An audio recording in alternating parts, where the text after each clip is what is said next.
और ये विषय भी हमने कहा था कि वैशंपायन के शिष्य जो याज्ञवल्क्य जी थे, तो राजा के निमंत्रण पे वो गए, गुरुजी की आज्ञा के द्वारा अच्छे ढंग से विधि विधान से कर्मकांड कराया। और इसके बाद पुनः राजा ने उनको बुलवाया, किंतु राजा जो होते हैं धार्मिक होने के साथ भी उनमें प्रमाद तो रहता ही है। और हम राजा ऐसा अहंकार भी होता है। जैसे आजकल देखा गया है कि ब्राह्मण को समय दे देते हैं कि आप 8 बजे आओ, कि यजमान लोग जो है 2 घंटा 3 घंटा विलम्ब से आते हैं और ये समय व्यर्थ ही जाता है।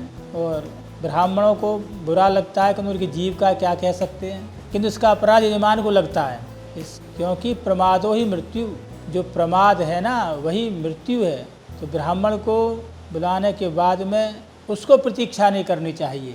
जब ब्राह्मण व्यर्थ में प्रतीक्षा करता है तो उसके लिए बहुत कष्ट होता है। तो भाई याज्ञवल्क्य जी ने कहा था, गुरुजी ये राजा हैं, मेरा जो दिनचर्या है वो बड़ी व्यवस्थित है, कहीं ऐसा ना हो कि मैं राजा के पास जाऊं और राजा समय पर न उठ सकें और मुझे प्रतीक्षा करनी पड़े। मैं प्रतीक्षा नहीं करूंगा।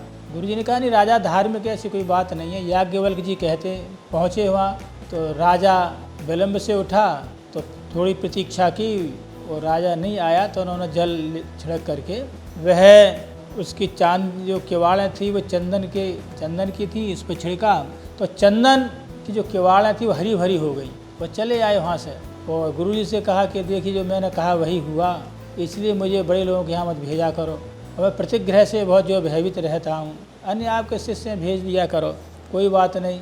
तो राजा उठा उसने देखा कि जो है जहाँ जहाँ चंदन लगा हुआ है वहाँ सब हरे भरे वृक्ष हो गए वहाँ। तो उसने अपने जो सेवकों से पूछा, सेवक ने कहा कि हाँ वो याज्ञवल्क्य जी आए थे, आचार्य जी आए थे, आपकी प्रतीक्षा की, आप न जगे तो जल छिड़क करके चले गए। उनके जल छिड़कने के बाद ही चंदन पुनः हरा भरा हो गया है। उन्हें बड़ा पश्चाताप हुआ कि मेरे द्वारा अपराध हुआ है।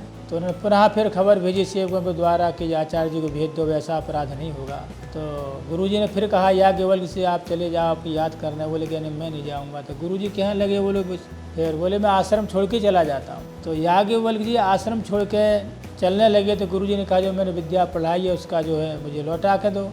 तो उन्होंने जो है उनके द्वारा जो वेद का स्वाध्याय ऋचा का स्वाध्याय किया था तो याज्ञवल्क्य जी ने उसका बवन उल्टी कर दी और आश्रम से चले गए। आप ये देखिए उसके लिए जो है तीसुर बनने के बाद में उनके एक चरक नाम के शिष्य थे, वो ग्रहण किया तो वो चरक 33 संहिता से वो संहिता प्रसिद्ध हुई। कहने का तात्पर्य हुआ है कि ये यजमान के प्रमाद से, यजमान के आलस्य से और अपना ये अहंकार होने से कि मैं बड़ा हूँ, आचार्य जी तो कोई बात नहीं है, वो उन्हें क्या कहे अपना हम कराएंगे जब करेंगे वो तो हमारे मातहत हैं। इस भावना से राजा ने अपराध किया। उसका क्या फल हुआ, एक जो हमारी शाखा थी वो शाखा जो है हमसे लुप्त हो जाती। वो तो जो चरक हैं उनको धन्यवाद देना चाहिए, उन्होंने तीतुर बन करके उसको ग्रहण करके वो आज 33 संहिता से प्रसिद्ध है। तो कभी भी यजमान लोगों के लिए जो है ये ध्यान देना चाहिए कि जब आचार्य के लिए बुलाएं तो उससे ज़्यादा प्रतीक्षा नहीं कराएं। प्रतीक्षा कराने क्या प्रभाव होता है ये मैं आपको मतलब श्रीमद् भागवत का जो 12वां स्कंद 6ठे अध्याय का यहाँ पूरा विषय विवरण बतला दिया।